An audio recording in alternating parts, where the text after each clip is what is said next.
Hi guys, welcome back to my channel. So I thought today I'd show you how to curl your hair using straighteners or GHDs. This is what I do every time I wash my hair. So first, actually, a bit of background on my hair. Without it being curly, it's about to here.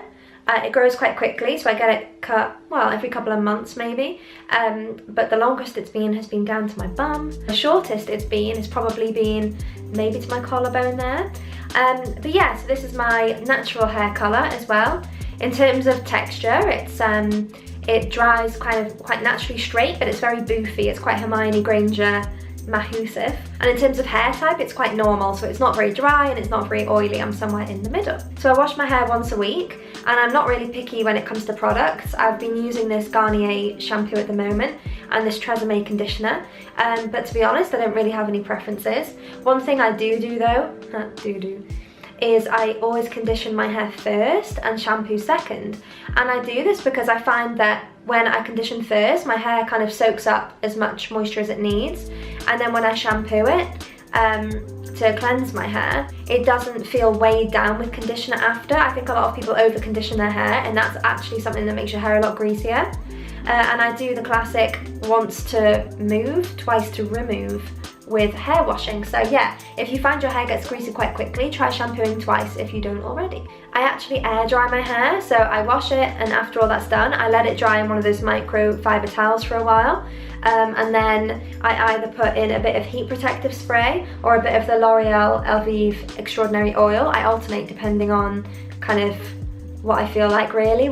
So enough of the waffling. If you want to see how I achieve this kind of boofy curl, then here we go. Okay, so this is my hair after it's been air dried. So I washed it last night, let it dry naturally, and just put a bit of the L'Oreal Elvive just into the ends. So before I turn on the straighteners, I'm going to show you the technique I use while they're off, so I can kind of show you in slow motion how I achieve the curl. So first, if I put my hair up, I tend to do it in 3 sections. So the first 2/3 I'll just tie back now, and I just use those bulldog clips like this. These are from Primark. I think it was like £1 for a set of 108 or something. I'm exaggerating, but they're good value. So what I tend to do, I'll try and come a bit closer so you can see. So I'll take about an inch, say like this. And then what you want to do is you want to hold your straightener. I use GHDs. I really love them. I've had these for about 6 years, and the pair I had before I had for about 6 years too. But I mean, you can do this with any other straightener, but I find GHDs, like when you actually curl or straighten it, that the style lasts for a lot longer. So let me show you now what I mean. There's 2 ways to curl, either away from your face and towards your face, and I tend to normally do alternating curls. So I'll do one towards my face, one away, one towards, one away, and that creates a kind of more naturally curly look. But if you curl them all away from your face, as the curls kind of cool down and fall out, it tends to give you more of a like curly blow dry effect. So it just depends what you want to go for, really, but I'll show you both techniques now. So you take the first section like this, put the straightener at the very top, and to curl away from your face, you want to slowly bring it down whilst rotating it at an angle, and then with your fingers you hold the back and the front. You could wear gloves, but I've never really bothered, and to be honest, I've not really burnt myself, so that's up to you. And as you bring it down, you want to rotate the straightener, and the more times you rotate it, the tighter the curl will be. So obviously I'd do this quicker if they were on, otherwise I'd have a singed bit of hair right now. But as you bring it down, see for example here, if I wanted to, I could turn that one more time again. Then if you want to go towards your face, it's the same technique, but in. So instead of turning it out as before, you're turning it in. So turning it in, going down, and repeatedly going around like that. And it's not meant to fall out, but you know. And the hair I'm not working with, I tend to put in my mouth, which I don't know is gross, but it's a good place to put it when you don't have anywhere else to. So for the first one, I won't do that because I want to be able to speak to you guys so I can show you what I'm actually doing. But I'm just going to take a piece from the back. Let me tuck it into my top, actually, that's a good idea. Right, so I use my fingers to kind of brush out any knots. Straightener at the top, start to bring it down, twist it. It's almost like at a slight angle. Pull it down, twist again, pull down, twist again. You can roll it back up on itself, and then when you take it out, you're left with this little curl. And this is the kind of back of my hair bit, so it's slightly shorter, but you can see there you've got quite a nice bouncy curl. So then for the next one, I'm going to do it in the opposite direction. So again, I'll take another piece of hair, and the bigger the portion of hair, the looser the curl. So I mean, if you wanted to do a lot more tighter curls, you could just choose smaller sections. But again, at the very top, this time twisting it towards my face, pulling it down. I feel like I sound like an optician, you know, when they go, look left, look right, look down. But yeah, and you can see it at the end, I like to pull it in a bit more there, and then you have another bouncy curl. And I don't run my fingers through them at this stage because they have to cool down. If you don't let them cool down, they'll not really hold in place very well. So I'll do that a couple of more times and then speed you through the rest of this until we get to the next layer.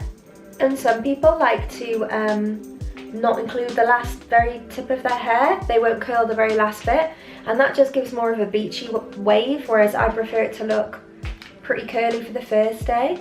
And then, as I said before, because I wash my hair once a week, I like it to look really curly for kind of the first day or two, and then as the curls fall out, they tend to look a bit sort of beachier and wavier and messier on the other days.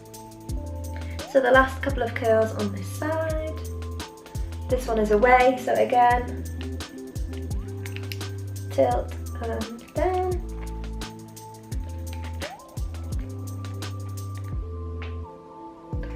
Look, boing, boing, boing.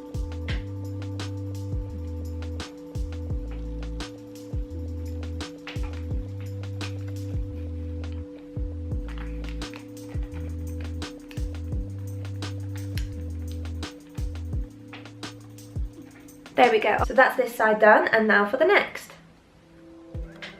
Ta-da! So both sides are curled, and now I'm going to spray them with some hairspray. I like the Tresemme Fuerte. This is like the strong Tresemme, number 4. And I don't use too much because I find the more I spray, the kind of stiffer and gross it gets. That's what she said. Plus, you know, asthma. So that's that. Now for the second layer, so I'll just take down all my hair and then take section number 2. Imagine if that was it, finished. I'm sure some people could pull off the half curly, half straight look. Okay, so I gather all the, is that part of there? Where do you belong? Okay, he's in there.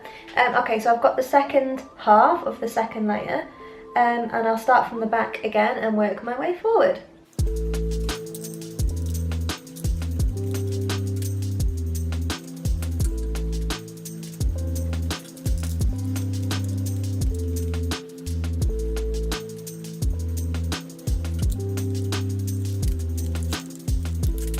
Looks like I'm being gagged by my own hair.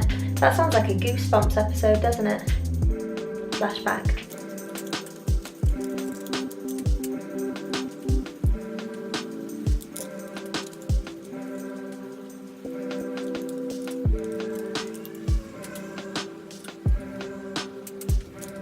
Okay, so the last curl now. So this one is actually going towards my face, which I don't mind when it's not the top layer, but when we get to the top, I sort of tend to do more going away from my face. So yeah, that's one side done, and now for side number 2. Okay, so now the second part is done and already sprayed with good old Tresemme. We're going to do the third and final layer, and for me, I always think this is the kind of trickiest bit because you've got to make sure, well, first I need to find my parting.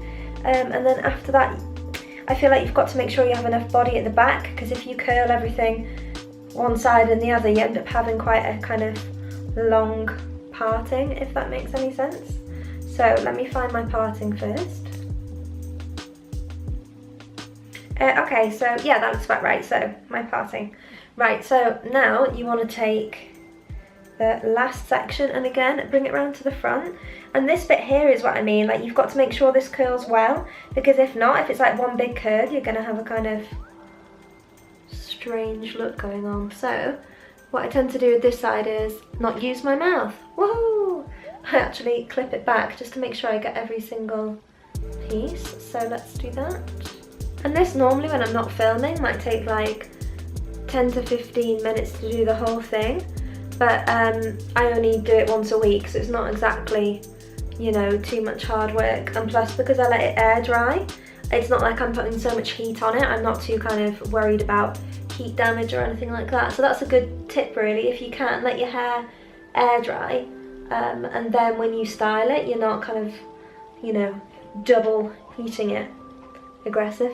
Okay, so we've got one of these back pieces here. I'll make that bit a bit smaller, I think. So the same process again, right to the top, curl. And I like to make the top pieces really, really tight, because obviously at the bottom, by the time you've done all the other layers, they can, you know, they're not exactly on show, but I like the top curls to look a bit more kind of, yeah, see what I mean? Tight look at tighter.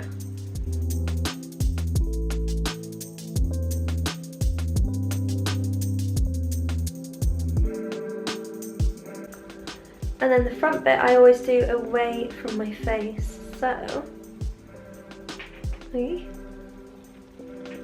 this case you want to go under to go away from your face. That took me a while to work out, so that might be a bit of trial and error for your kind of front pieces.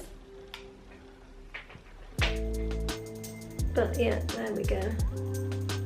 And obviously you can kind of fiddle with them until they sit how you want.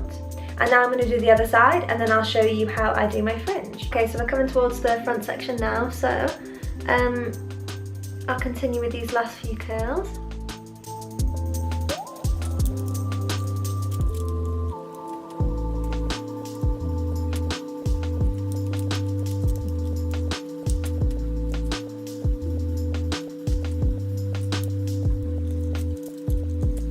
So now we're at the front section.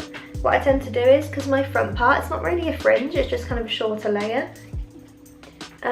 Okay, let me clip back these ones for a second. Okay, so then with my fringe, I bring it to the front. Oh, it's a bit emo, that, isn't it? So I have a look and see if it's actually too much to put in the straightener at one time, and with this I think it should be okay. And then what I do is, keeping it kind of forward-ish, I take it and I begin the same way, but as I bring the straighteners down, I start to move them across and bring the curl away from my face. So what that ends up doing is creating a curl, but on the front bit you haven't just got one tiny spiral curl, because obviously it'd look a bit, you know, I mean, go for it if you want, but this kind of creates that curl sort of slowly going into, I guess, like not a gradient, but it kind of layers itself in. So then when everything is curly, I take a look in the big mirror with this mirror, and then I give that a final spritz of hairspray. Now what I tend to actually do at this point normally is I curl my hair before doing my makeup. So I take my clip from before, bring these front sections up, and then clip them like that, and then that allows everything to cool, and as it cools it kind of creates a lot of volume around the crown, and then after we'll put a few products in. So I'll see you in a little while. Okay, so it's been cooling now for like about half an hour, so if I take it down, you know, you can see what I mean by the volume. So what I do now is I run my hands through my hair, not too kind of vigorously, but enough to loosen up the curls quite a bit, just so they don't look too kind of promish. And then I kind of create my own bit of back combing here, and then I take some of the Got To Be Schwarzkopf powder, but you can use any hair volumizing powder you have or you like. And then some people apply this straight to their head, but I find if this gets on my actual length of my hair, it makes it all a bit sticky, so I just put some in my hand and rub it into my scalp. Scalp is a pretty gross word in my opinion. Scalp. So yeah, keep going around. Oh, try not to get it in your eye. And just really concentrate it on the kind of crown. And this gives really good volume, and because my hair is quite heavy, and normally it's longer than this, I only got it cut a few weeks ago and it grows really quickly, so it does tend to get quite heavy and weighed down. So this gives it really nice volume, and you can go as big as you like. Like on nights out sometimes I have like mahoosive hair. Okay, a bit more. And it's always nice on this kind of front section fringe bit here. And then up on the crown here. And it's a good substitute for back combing, because obviously you're not damaging your hair, but you're getting that volume. Okay, so that's that. Pretty big. And then, as a last kind of final step, just to tame any frizz, I go back to the oil I used at the beginning, and I use, honestly, a smidge. Like, it's not even a pea-size amount, it's like hardly anything. And then I rub it between my hands, and then kind of run it through the length of my hair and sort of press it in. And then if there's any kind of frizzy bits, like at the front or at the top, this kind of smooths everything out. And that is the finished hairstyle. So you can keep kind of playing around with it and boofing it up or kind of smoothing it down how you want. But this is it from the back. And then, as I said earlier, over the next couple of days it tends to fall out a little bit. And I actually prefer it on the second day because it's a little bit more relaxed than this. It's not as kind of huge. But yeah, that's how I curl my hair using GHDs. So thank you very much for watching. I hope you enjoyed it. And yeah, I hope to see you around these parts again soon. Bye.